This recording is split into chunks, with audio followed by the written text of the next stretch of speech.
linda música, Marcelo, para poder empezar tu columna, iba a decir, bueno, tu intervención sí. Acá en Sintonía Educar, muy placentera para poder hablar. Muy serena, ¿no? Muy armónica. Muy linda. Bueno, Elena, hoy lo que traje para presentar es un proyecto de arte contemporáneo que se lleva adelante en la ciudad de Puerto Madryn, en la provincia de Chubut. Y se trata de un museo de prácticas intangibles, el Museo Pi.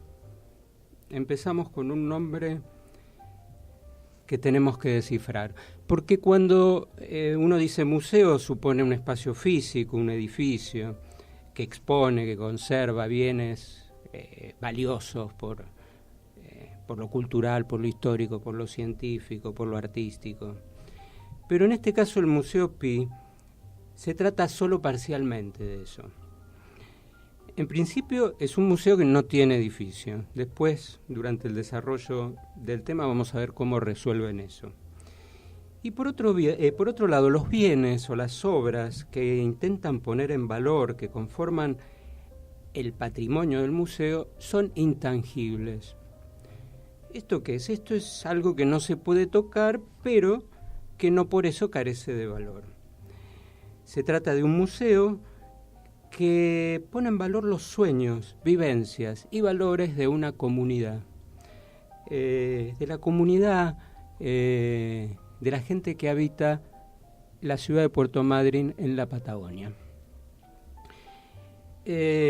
¿Para qué hacen esto? Uno de los objetivos primarios de ellos es otorgarle otra textura, otro significado a este territorio que desde su fundación nosotros lo pensamos como un espacio vacío, que es la Patagonia.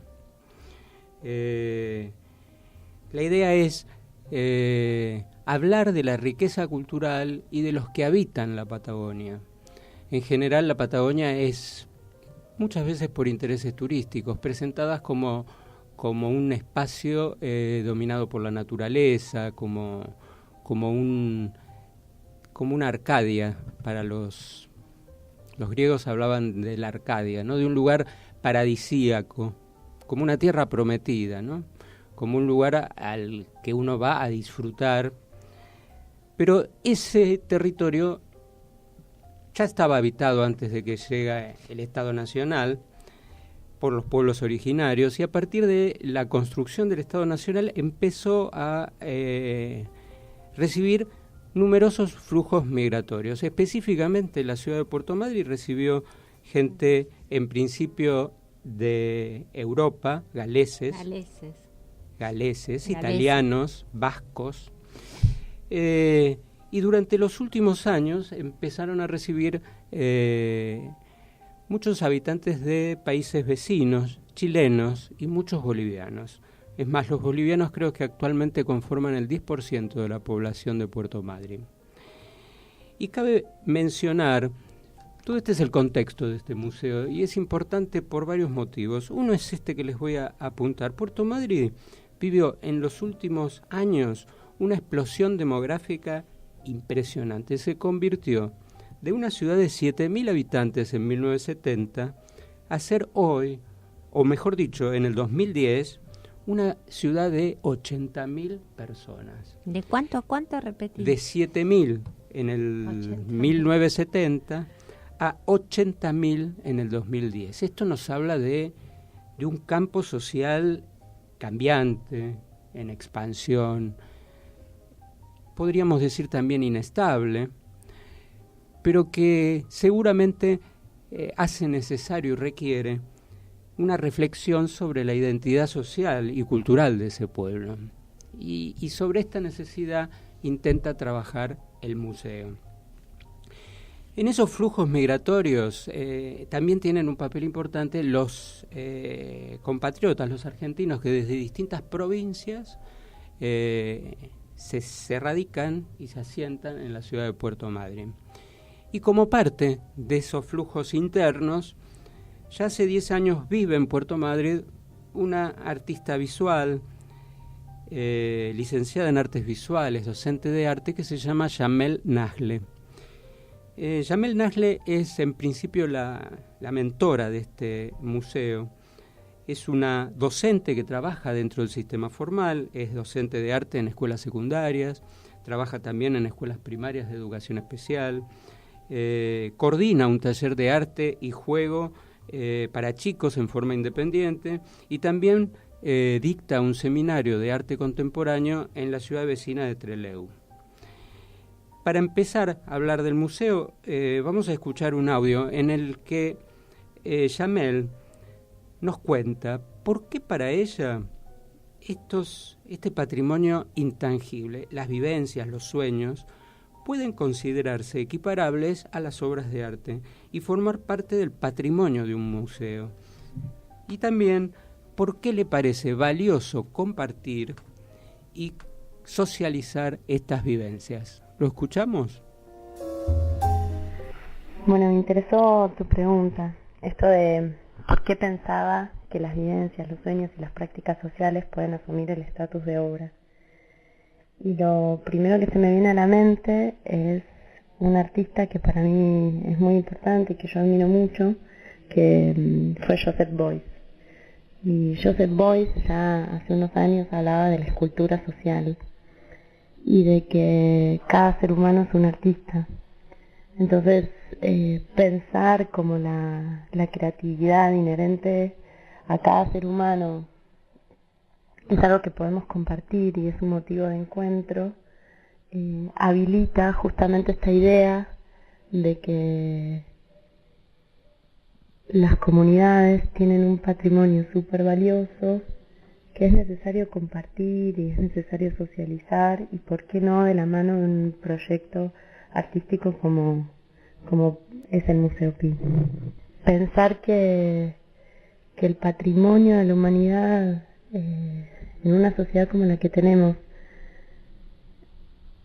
solo tiene que ver con los objetos físicos, me parece que es algo errado, ¿no? Me parece que así como los objetos registran o dan cuenta de un montón de cosas que tienen que ver con las prácticas sociales, el arte, las vivencias, los saberes, todo eso que está en el aire, eso que no podemos tocar, aquello intangible, también tiene mucho valor, aquello que se transmite de boca en boca, ese amor que pasa de uno a otro, de familia en familia. Me gustaba esta idea cuando vos decías que te parecía que era un proyecto con mucho deseo de encuentro. Y de hecho es así, es una propuesta que pretende potenciar el encuentro, pretende potenciar el compartir y dar valor a aquello que tiene el otro para dar y a ese espacio de intercambio, ese espacio de encuentro.